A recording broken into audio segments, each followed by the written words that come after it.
Camouflant le chaud et le froid, comme à son habitude, le régime irresponsable et illégitime de Kinshasa n'a jamais pris au sérieux ses engagements.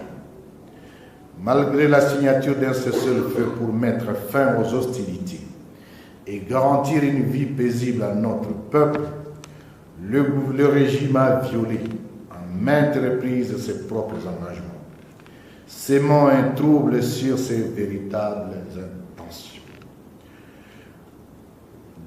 De manière répétée, l'AFC M23 a réitéré ses appels au respect de cessez-le-feu et a alerté la communauté internationale sur les inacceptables violations dont il faisait l'objet de la part du régime de Kinshasa, qui a soigneusement planifié et exécuté la logique d'une guerre qu'il croyait gagner. Voici comment le régime de Kinshasa a planifié et exécuté son plan, consistant à écraser militairement l'AFC M23 en violation des appels tant du Conseil de sécurité des Nations Unies, de l'Union africaine, de la SADC et de l'EAC, qui ont toujours plaidé pour une solution politique à la crise congolaise. La crise étant d'abord interne. Tenez. 1. Des violations répétées de cessez-le-feu. Le 17 juillet 2025, déploiement des troupes burundaises à Luvungi et Lubarika. Simultanément, un déploiement massif des FDLR, Wazalendo, Imbonerakure et FARDC s'est remarqué dans les entités de Moumanzi, Kirumba, Massango, Kinege et Gifun. Au même moment, l'attaque des Kololo fut lancée en violation du cessez-le-feu. 21 juillet 2025, des attaques coordonnées dans le haut et moyen plateau d'Ouvira et Fizi furent exécutées dans le village de Kaororo, Ndegu, Bouziki par les FARDC et ses alliés.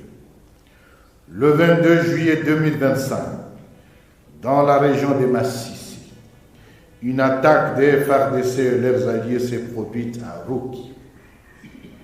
Le 23 juillet 2025, dans les territoires de Lubero, les FARDC associés aux FDLR et autres alliés Wazalendo ont lancé une attaque à Boukounou, etc.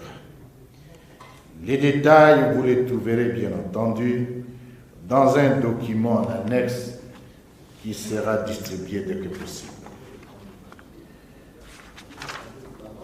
2. Blocus humanitaire inacceptable. La méchanceté du régime criminel de Kinshasa se remarque aussi à travers le blocus de Minembwe contre une seule communauté, les Banyamulenge. Les FARDC, les forces burundaises, FDLP, les FDLR et les Wazalendo, sur ordre du régime irresponsable de Kinshasa, ont carrément créé un camp de concentration à Minembwe. Pas d'entrée, pas de sortie, pas d'accès au marché. La population vit depuis février 2025 sans sel, sans sucre, sans savon, sans huile, sans pétrole, sans tout autre produit de première nécessité que l'on peut se procurer sur les marchés locaux. Mais les blocus ou les sièges les a mis dans une situation extra inacceptable. Les hôpitaux qui n'ont pas été détruits n'ont même plus aucun comprimé. Et toute tentative de ravitaillement est systématiquement détournée tant par les Wazalendo que par les FARDC et leurs alliés. Bien au contraire, le régime de Kinshasa envoie des avions d'attaque, Sukhoi, des drones, des hélicoptères de combat pour bombarder les villages, la piste d'aviation et d'autres infrastructures, causant ainsi des victimes parmi la population civile. Depuis février 2025, Minembwe a été bombardé plus de 10 fois. La première fois, c'était le 19 février 2025, par un bombardement qui a coûté l'assassinat du général Rukinda Makanika Michel.